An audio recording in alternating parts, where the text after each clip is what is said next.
Imagine two people standing in the same grocery store buying the exact same products.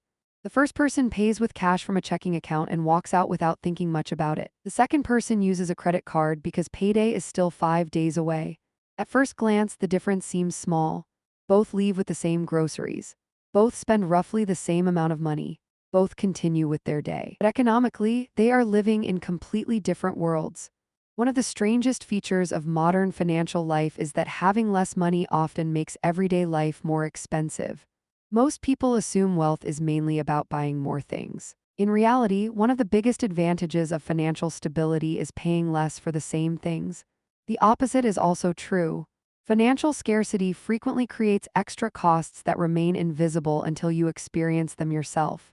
This is why being broke is so expensive. The phrase sounds contradictory at first. If someone has less money, how could they possibly end up paying more? Yet when economists study financial scarcity, they repeatedly find the same pattern. People operating with little financial margin are often forced into decisions that solve immediate problems while creating additional costs later. Those costs accumulate quietly over time until they become part of everyday life. Imagine a repair costs $800. Consider something as simple as a car repair. For someone with savings, the repair is frustrating but manageable. They pay the bill and move on. For someone living paycheck to paycheck, the same repair can trigger an entirely different chain of events. Maybe the repair goes onto a credit card. Maybe it gets delayed. Maybe interest charges begin accumulating. Maybe missing transportation creates other expenses. The repair itself still costs $800, but the final cost can become much larger. What's interesting is that this pattern appears almost everywhere. People with stable finances often buy in bulk because larger quantities usually reduce the cost per unit. People with limited cash flow may have to buy smaller amounts more frequently, even though the long-term cost is higher. People with financial reserves can absorb unexpected expenses immediately. People without reserves may rely on borrowing, payment plans, or penalties. The same product, the same service, different financial outcomes. Behavioral economists sometimes describe this through the lens of scarcity. When resources become limited, attention naturally shifts toward immediate concerns. If rent is due next week becomes the priority. If a bill must be paid tomorrow becomes the priority. This response is completely rational. The problem is that short-term survival often competes with long-term optimization. The brain becomes focused on solving today's problem because today's problem is the one demanding attention. As a result, decisions that appear expensive in the long run can feel necessary in the short run. This creates a cycle. The less financial margin someone has, the more likely they are to make decisions that preserve immediate stability. Those decisions are often reasonable given the circumstances. But because they prioritize urgency over efficiency, they can increase future financial pressure. And future financial pressure creates more urgency. The cycle feeds itself. This is one reason financial stress can feel so persistent. Many people imagine that financial challenges are caused only by income.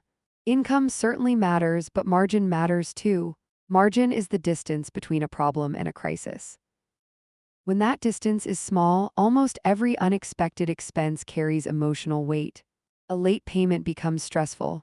A repair becomes stressful.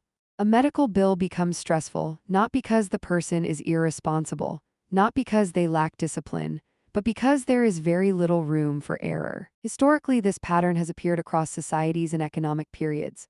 During economic downturns, households with larger reserves often have more flexibility.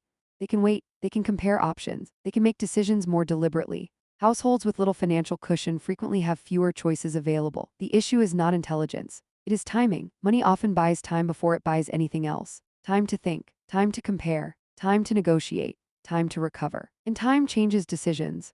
Imagine two renters receiving the same unexpected expense. One has several months of savings, the other has almost none. Technically, both face the same problem. Psychologically, they experience completely different realities. One person is asking, what's the best solution? The other person may be asking, how do I survive this week? The economic event is identical. The decision environment is not. This is where the hidden cost of being broke becomes easier to understand. The biggest expense is not always interest charges, late fees, or emergency borrowing. Those matter. But there is another cost that receives less attention. The cost of constantly operating under pressure. Pressure narrows attention. Pressure reduces flexibility. Pressure encourages immediate solutions, and immediate solutions are often more expensive than patient ones. This is why financial stability tends to feel different before it looks different. When people build savings, they often describe a subtle shift.